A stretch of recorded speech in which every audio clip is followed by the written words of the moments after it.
The indicator everyone should be watching right now is the Fear and Greed Index. And in this video, I'm going to show you what it measures, how it's calculated, and more importantly, how to use it without getting pulled into market emotion. So let's go take a look. Simply Google or search for the CNN Fear and Greed Index. Click on it. Pop it open, and as soon as you can, scroll up to get rid of the sneaker pop-up ad, and voila, there you have it. You can see the Fear and Greed Index. You can see that that needle is buried in the extreme fear area, that red line area, and it's currently at 19. At its core, the Fear and Greed Index measures market emotion, because markets aren't just driven by data, it's driven by people, and people are emotional, reactive. And we tend to swing between two extremes, fear and greed. And too much fear, prices often get pushed down too far as people panic. And too much greed, prices can get stretched up too high as people get all hopped up on the hopium, excited to get rich. Right now, the index is reading extreme fear. So the question becomes, is something wrong that we need to protect against, or is there opportunity showing up in the middle of that fear? Or is it both? Let's talk about how this number is calculated. It isn't just one indicator. It's built from 7 components, each measuring a different part of the market. It starts out here with market momentum. So again, there's 7 fear and greed indicators, and it starts here with market momentum. And what it's doing is it's measuring the price of the S&P index relative to its 125-day moving average. And when the market's above that moving average, you're typically seeing bullish activity, bullish sentiment. And when it crosses below that moving average, you're typically seeing selling pressure, bearish sentiment. And it's measuring the momentum or rate of change of that price action. The faster the momentum, the higher the fear ranking. Next is stock price strength. And it's measuring the net new 52-week highs and stocks that are making new 52-week lows on the New York Stock Exchange. And when you have more stocks making new lows than you have stocks making new highs, that's a strong sign of selling pressure. And at this moment, you can see there's an extreme fear measurement. You can see that that graph has dropped down dramatically in the past several weeks, and that is a warning sign for us. Now, you can also see where it's been this low in the past. You can see where that market got a little bit choppy back a few months ago.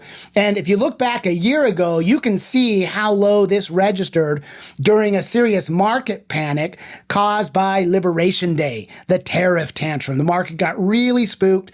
Everything sold in a panic out of fear that tariffs were going to cause the entire global economy to grind to a halt. And it got out of balance into an extreme, and then the market recovered. But that is a warning sign for us. So we're seeing more stocks making new 52-week lows, and that's trending down at the moment. Next is the stock price breadth indicator, which uses the McClellan Volume Summation Index. And what that index does is it measures the stocks that are rising compared to the stocks that are falling and the amount of activity or volume behind those moves. You can see here it gives you a nice clear description. The market is made up of thousands of stocks, and on any given day, investors are actively buying and selling them. This measure looks at the amount or volume of shares on the New York Stock Exchange that are rising compared to the number of shares that are falling. A low or even negative number is a bearish sign. The Fear and Greed Index uses decreasing trading volume as a signal for fear. So you can see that graph dropping pretty hard. And the last time we saw this low is when the market got volatile a couple months back, and all the way back last year when that market was panicking. You saw how low that indicator got. It's a powerful index to use. Next on the list is the put and call options, or the 5-day average of the put-call ratio. I made a whole video just about this indicator. It's powerful. And it is also showing fear right now. Not extreme fear, but fear. And the put-call ratio normally lives around 70. The market's got a bullish bias on average.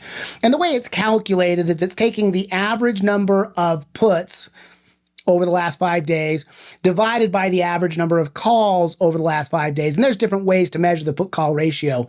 But in this particular case, when we see a high reading, you can see where the market was a little bit more fearful last week, and then it calmed down a little. You go back a year ago during April, that thing was spiking, and you could see that the fear was quite high. You can also see when the greed is quite high and you get a very low reading on this indicator. And that will sometimes show you where the market tops are coming in. Now, the next one on the list is market volatility. And it's measuring the VIX, the volatility index, which is measuring the implied volatility on all of the S&P 500 stocks. And it's comparing the VIX to its 50-day moving average. And when the VIX starts to rise, that's a sign that the implication of risk or the implication of volatility is creeping up. The bid asks on those options are getting more expensive. The premiums are rising. And this is easy to remember. The VIX at 26. When the VIX is above 26, that's when you know options are starting to get really spendy. And anytime it creeps up above 26, you know the market's getting more scared. Now, at this moment in time, it's reading neutral because it just barely came back down below 26. But yesterday, it was reading fear. And the higher the VIX go, the more fear there is. You can see that rising, but you go back a few months and there it is. It spiked again when there was some market volatility, and you go back to last year when the market was absolutely panicked, and bam, you can see how high that got, way up over 50. Next, you have the safe haven demand, which measures the difference in 20-day stock and bond returns.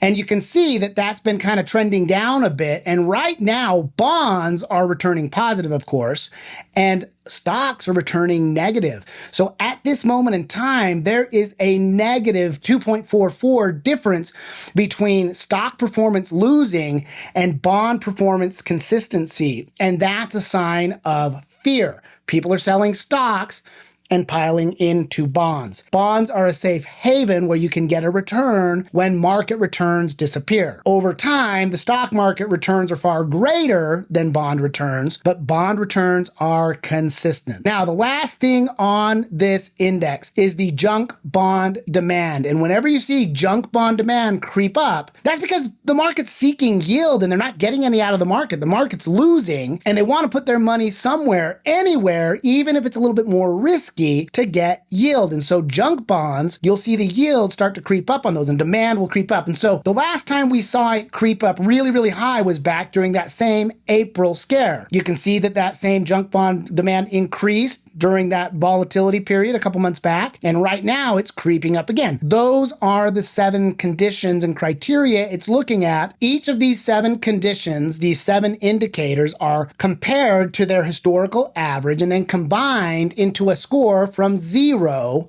to 100. 0 meaning maximum fear and 100 meaning maximum greed. Everything in between tells you where sentiment sits right now.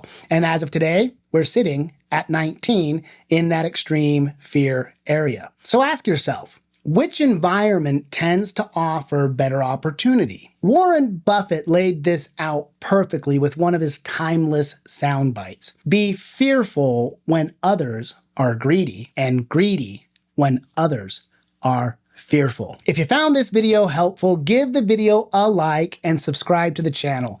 We break this stuff down a couple of times every week. Simple, practical, and actually usable. And if you want to go deeper into sentiment, options, and cash flow strategies, check out the links in the description below. We'll see you in the next video, or better yet, come join us.